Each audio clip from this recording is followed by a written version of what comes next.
మార్పులు వచ్చాయి కాబట్టే మీ అందరికీ కూడా నేను 2-3 విషయాలు చెప్తా.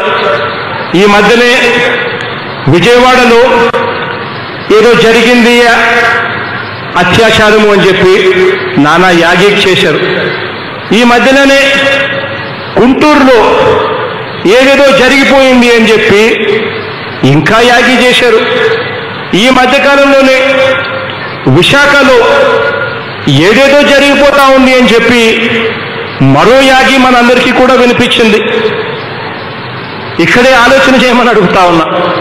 ఈ బాలికల మీద, ఈ మహిళల మీద దాడికి ప్రయత్నించిన వారు, అత్యాచారం చేసిన దుర్మార్గులు ఎవరన్నది మాత్రం ఈ ఈనాడు రాయదు, ఈ ఆంధ్రజ్యోతి చెప్పదు, ఈ TV5 చూపదు.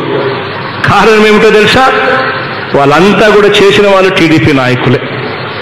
ఈ 3 ఘటనలలో ఇటువంటి దారుణమైన పరిస్థితి ఈరోజు రాష్ట్రంలో ఉంది. వీళ్ళే చేస్తారు, వీళ్ళే మళ్ళీ వక్రీకరిస్తూ, వీళ్ళే దుర్బుద్ధితో ప్రతి ఆరోపణలు చేస్తూ ఉన్నారు.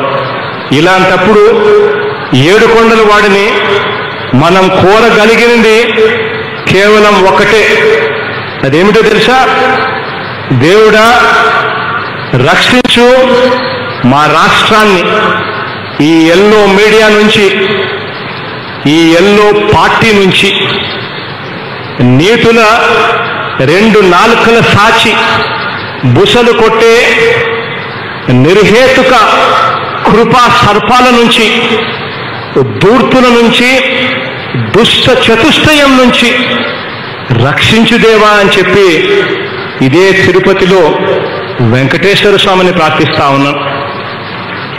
కారణం ఏంటంటే వీరే స్క్రిప్ట్ రాస్తారు, వీరే డైరెక్షన్ చేస్తారు, వీరే యాక్షన్ చేస్తారు, మళ్ళీ వీరే ఘోరం జరిగింది అని చెప్పి గోల కూడా చేసేది కూడా వీళ్ళే.